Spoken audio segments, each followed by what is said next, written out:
Painting forces you to live brushstroke to brushstroke. You're not thinking about what happened in the past. You're not thinking about what you might have lost. You're only thinking about that one moment. It's very rare for a person to lose their eyesight from having the seizures from epilepsy. For me, it was severe epilepsy, and it was just causing all this sort of damage. So for my vision loss, my eyes are perfect. But it's a part of my brain that makes the images just doesn't work anymore. The first year that I lost my eyesight, I didn't do any art. It didn't even occur to me to try to draw. And I had drawn all my life. I was in the deepest, darkest hole. The sad truth is that a lot of people that lose their sight later on, there's a high suicide rate, actually, and it's very common, of course, to become depressed. I really felt like I had no worth anymore. Whenever you lose your eyesight, there is a disconnect with people. I wanted to let people know that I was still me, that I was still in here. And finally, I knew I had to get my hands dirty. I had to get back into art. Even if it was wrong, if it was crazy.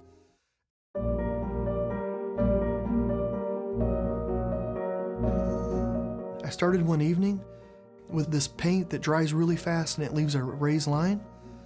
And I drew all that night. I thought, this pretty much makes it official, John, you're crazy. And I would just crumple up paper because I'd make a mistake, I'd crumple it up and I'd throw it down. And I was sitting on the floor and I drew all that night. And by the next morning, I was surrounded by paper. It was like I was sitting in a little white nest of paper. And I had this weird feeling, and for a second I almost thought I was getting sick or something. And then it occurred to me, it was hope.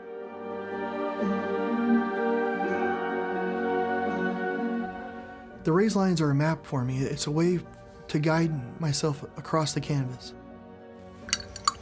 The way I tell color, it depends on the type of paint. When I first started painting, it was all oil paints, and I love oil. And I worked 14, 16, 18 hours a day, every day, for about 3 months, mixing a little bit of one with, seeing how that felt, mixing a little bit, adding some thinner, seeing how that felt, just mixing them.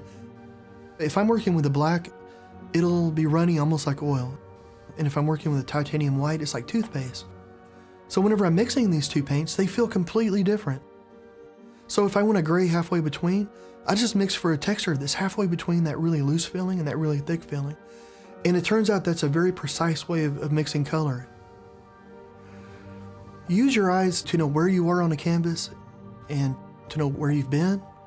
You can do that with your hands. As long as you make lines that you can feel and use paint that you can feel, then you've solved that problem. Jackie, she's my love. Did it work? She's brilliant. She's courageous too, because I'm a blind painter and she married a blind painter. So, you gotta really give her credit for that, for having the vision. I have a 3.5-year-old son now.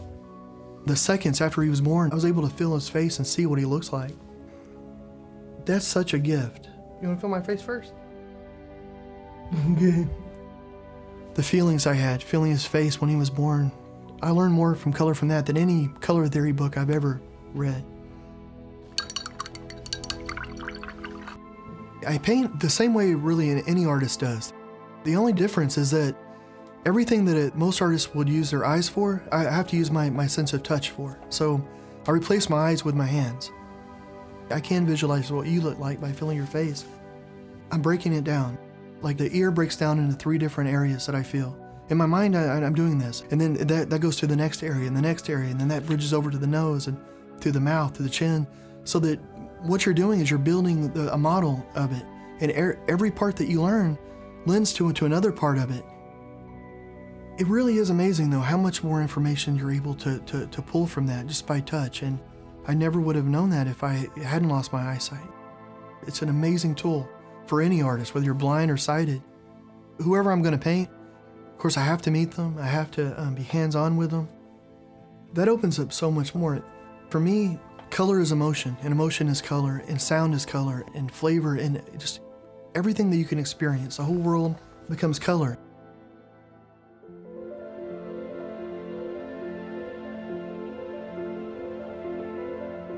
Art has opened up the world to me in a whole new way. I see things in a new way.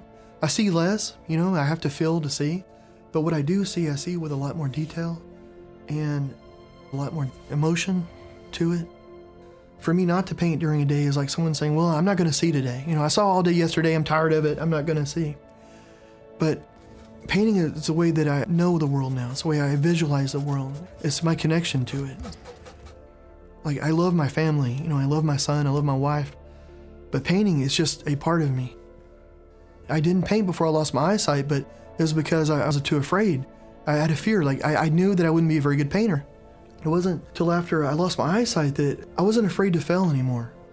The first step into my art career was going blind. I was an epileptic and I was blind, and now 10 years later, I'm still an epileptic, I'm still blind, and I'm happier than I've ever been in my life. Life has more color, I have more love in my life.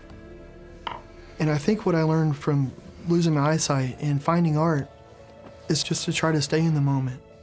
Be in the moment as much as you can.